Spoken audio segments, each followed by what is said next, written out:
Oh, my friends, welcome to the bike lane. It's Monday at 6:30 in Houston. I'm Tom Ziska, and I'm glad to have you here. This is the bike lane and all things bicycle related, typically two wheels, but if there are three wheels involved, we consider that as well. I love the stories, regardless of human pedal power, all things, whether you're riding around the block with your kids or you're riding around the country on two wheels doing something like that. We're going to talk tonight about something that is near and dear to my heart, and it's the kind of thing that people will find polarizing in so many ways. If you're a driver, often you hate the cyclists, and if you're a cyclist, often you are not fond of the drivers. So we're going to talk about the rules of the road. And there are some hard truths, uncomfortable truths about what is allowed and not allowed on Texas highways and byways where it relates to bicycles. And not everybody agrees with how it should go, but it is the law. How do I know? I got an expert with me. Texas DPS Lieutenant Craig Cummings is my guest tonight. A cyclist, although he tells me it's been a couple of years because he's on motorbikes nowadays, but he knows the rules of the road. Lieutenant, I'm glad to have you here. Hey, it's a real pleasure to be here. Thank you for inviting me and to visit with your audience. Absolutely. And we may get some comments along the way. And folks, I see we've got a few dozen people watching here. If you've got a question or a comment, by all means, I have a way to see them, to pop them on the screen, and we will try to get them answered as well. So Lieutenant, when I say this is a polarizing issue, how true is that, and how do you know? Well, we have seen several instances in which the car driver goes after a group of cyclists. We've had that happen in the Houston area in the last couple of years, killed a couple of cyclists. And we've seen other issues where cyclists have started attacking a vehicle that happened to get into that pack. And both of those things are absolutely uncalled for. I know emotions and things can get high, but that's when that pause has to take place before somebody like me has to come out and investigate these things that could turn around from a nice bike ride to being a felonious assault. Sure. And you mentioned one of those events that happened in the last week or so here in Houston on the east side, one of those mass rides. I want to run some video here. Fortunately, we can't talk over it, but I just want to give people a sense of how wrong things can get. So we'll be back right after this video. Hold on.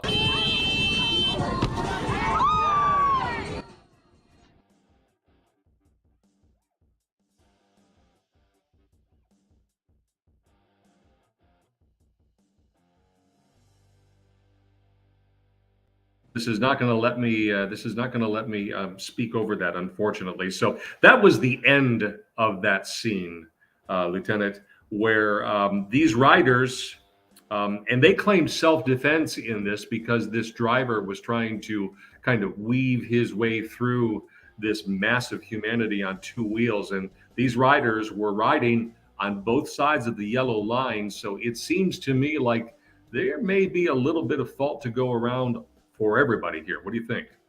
Well, in a lot of these cases, there is a lot of gray area that perpetuates the act, and in cases like this, like a two-lane road, Texas law requires that a person on a bicycle ride to the far right-hand side of the road when practical.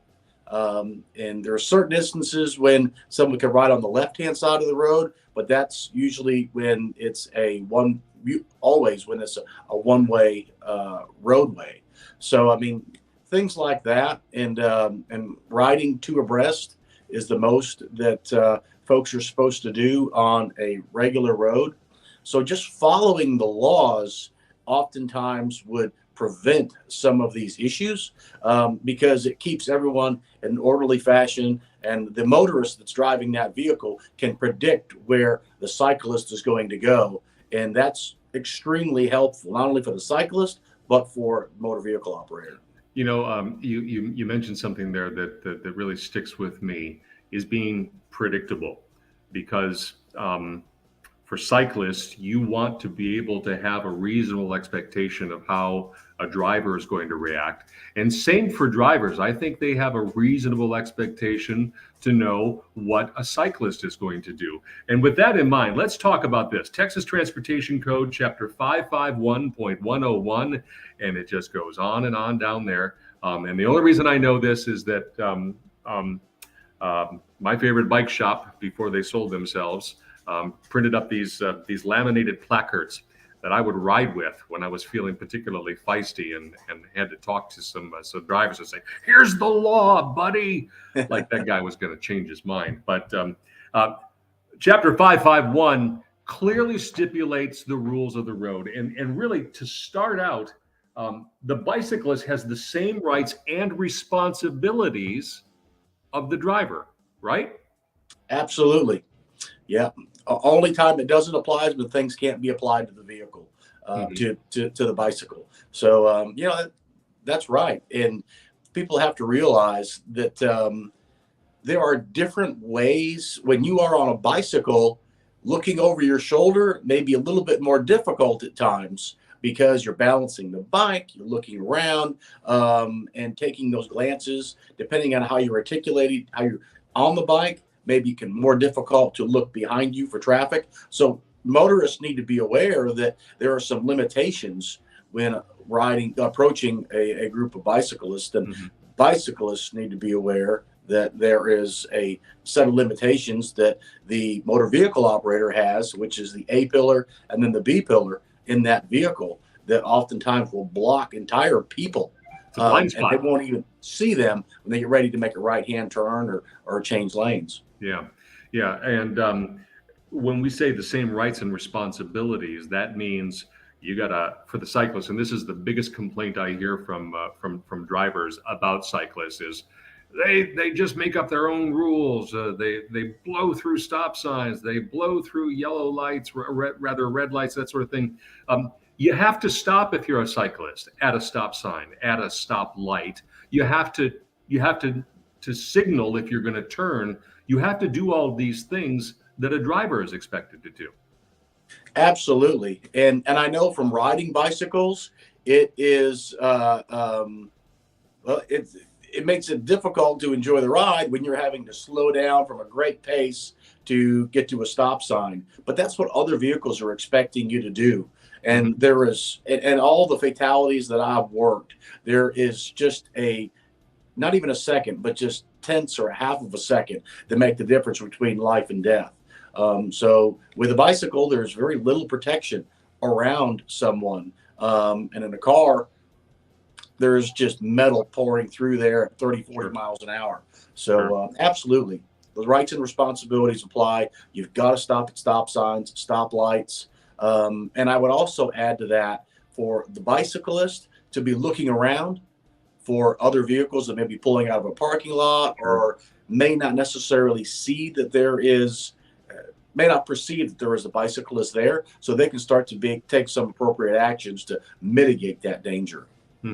I want to note that the Chapter 551 here also stipulates that, and you noted it as well, the cyclist has a right to the road, but must ride as far to the right as is practicable, which is a subjective thing in the part of the rider.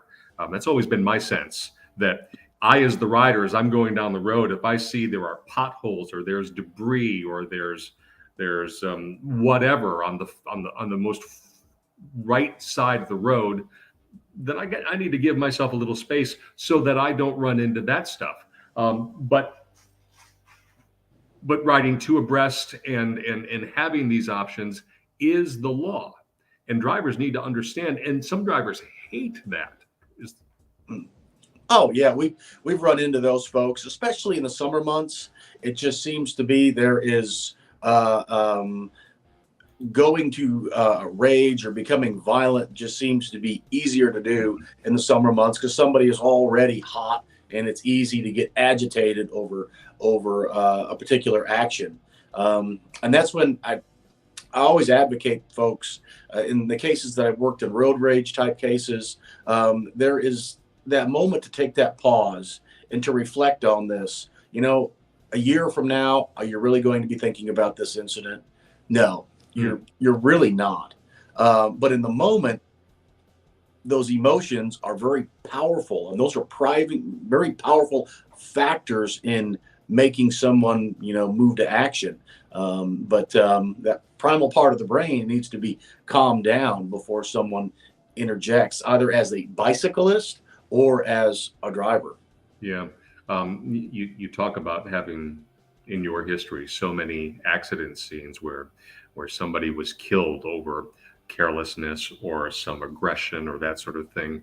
Um, and around Houston, certainly, the number of ghost bikes, those white painted bikes that have been chained to intersections where cyclists have been killed, are just so prevalent. There's also a case in Waller County, which I don't know if you worked it, but there was a teenager who was driving a big old pickup truck, a big diesel truck, rolling coal on a group of cyclists, and he hit a bunch of them. Some of them were my friends, personal friends. So I've heard these stories personally from these people. That was just out seemingly, because it hasn't been adjudicated yet. I'll leave that out there. But it seems to be just out and out aggression, things like that. Yeah, yeah, and we see that, and that's when the bicyclist, when they're out riding, especially if they're riding on a road where there isn't much of a shoulder, riding in groups and having someone who is consistently looking back but close enough that they can communicate dangers, is really helpful. Mhm. And the thing is that the individual that's out there on a bicycle, especially right now when it's 100 degrees in the evening time, is out there pedaling, and they're working hard in a very difficult environment. The Mhm. person in the car most likely has air conditioning on, Very so glad. that's kind of where the rub has to come in, is that we need to give the bicyclists some time to move, to get out of the way, or at least make the vehicle, they have the driver be aware to the other bicyclists. Mhm. I do want to add this because folks, a couple people are commenting here, but Jennifer Barrow says it's not just drivers who are irritated by unsafe cyclists; other cyclists are irritated as well. And Jennifer, I couldn't agree more. I think it's important for those of us who try, at least, to ride with good manners, to police ourselves as well and call out people who are doing stupid things along the way. Um, so. Lieutenant, in the last couple of minutes here, because I don't want to take too much of your time, but there seems to be a sense, and I'm talking to your law enforcement point of view here. When there is an accident where a cyclist has been hurt, there seems to be a sense frequently, maybe frequently is too strong, that that the law does that the law process kind of overlooks the cyclist and well, it was an accident where and we're going to let that driver go. It was an honest mistake. Whereas if a driver hits another driver, the offending driver is going to get a ticket. If the offending driver hits a cyclist, it's not always given the same weight. To that you would reply how? Well, and I can't speak for every law enforcement Hmm. agency, but I can say the Texas Department of Public Safety, when they investigate a crash, we're required by policy to issue a citation if the evidence suggests that one is warranted. So we don't have much discretion in that. So if a trooper comes out to investigate a crash and it's clear that the vehicle failed to yield right away, pulled out, in front of the bicyclist, then the vehicle is going to get the citation. So troopers are going to be issuing citations for that. But there may be a thought process out there Hmm. about that. But every time I've worked a crash, I'm always looking at, and from my colleagues that are out there right now investigating crashes across the state, we're always looking for the evidence. And sometimes there's a lack of evidence. And that's where I go into. Before I got into crash reconstruction, I really didn't give much thought to those A pillars, which are those pillars in front of you as you're driving to the left and the right. Those block objects and sometimes can block people, can block entire vehicles, depending on how far away they are. And so the cyclist has to take that into account, that they may be operating in a blind spot based on where they are in relation to that vehicle. And then the vehicle, if they're operating around bicyclists, need to realize that just because you don't see that bicycle through the windows doesn't necessarily mean that they're gone. They could just be operating in that blind spot. Sure.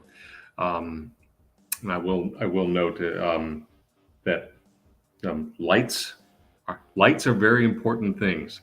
This is something I kind of hammer home with my youngest daughter, who's a cyclist. It's the easiest thing you can do.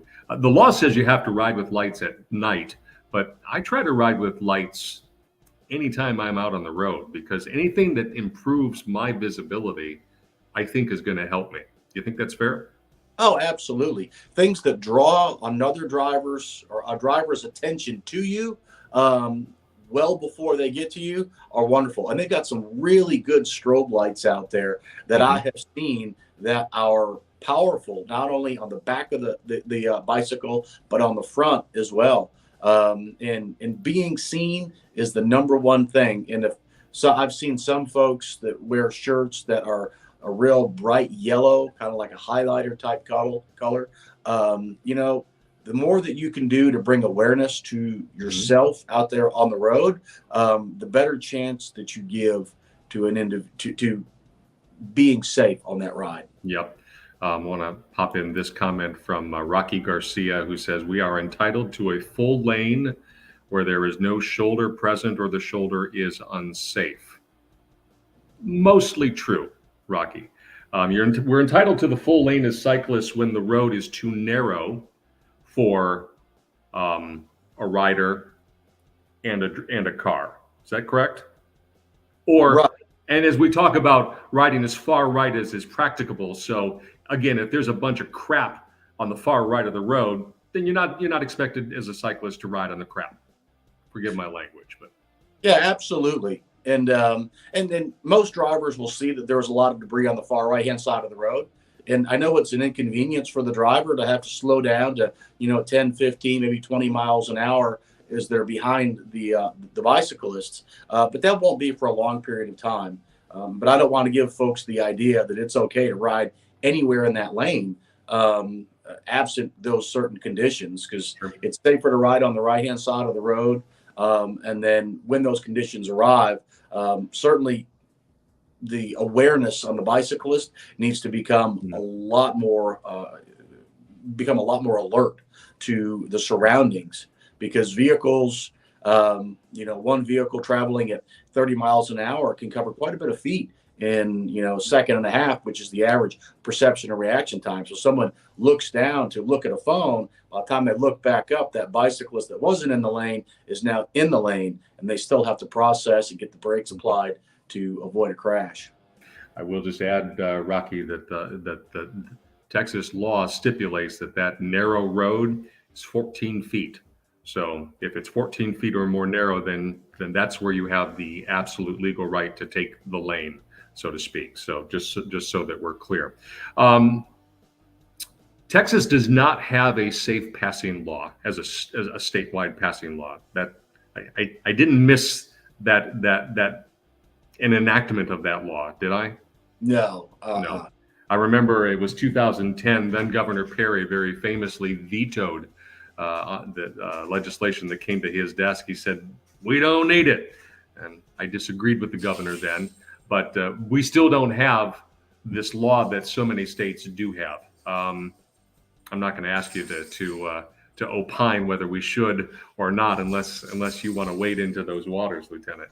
I will stick over here on the safe side of things. Fair enough. So I'll come to work tomorrow.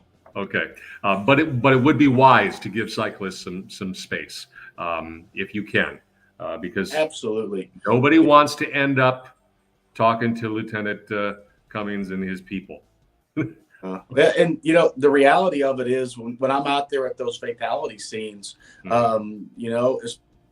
obviously the person that has been involved in it as the driver is extremely distraught now because they realize they've taken another life.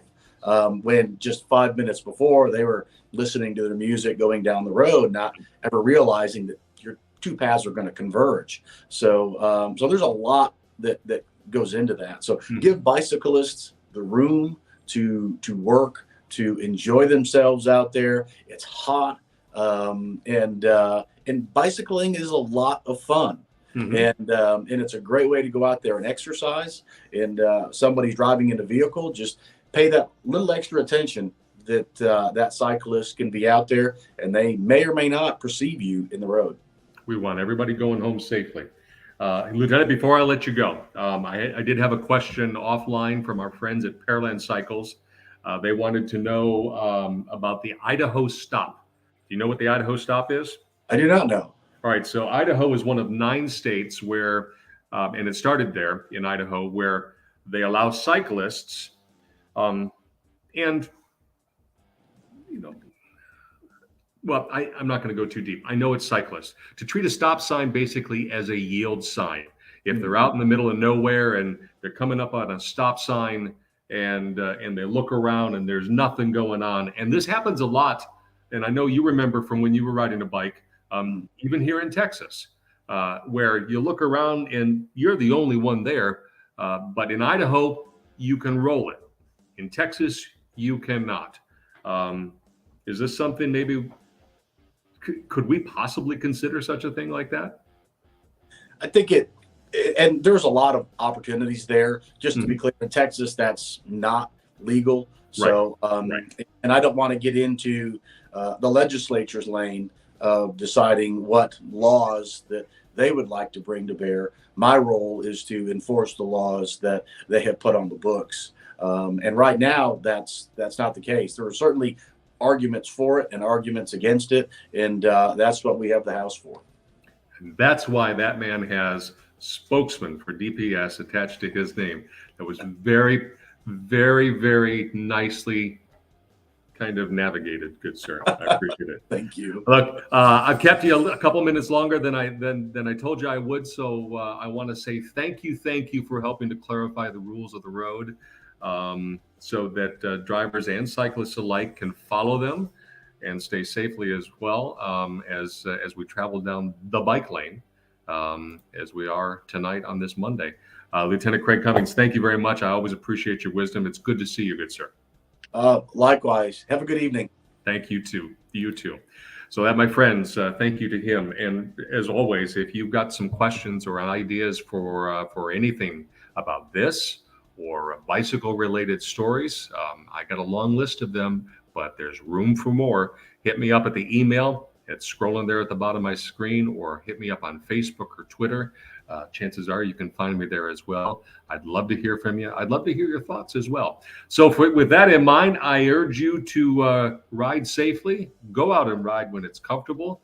If it's night, keep the lights with you, and pedal safely on the bike lane. I'm Tom Ziska. Till next time, it's good to see you, my friends. Bye-bye.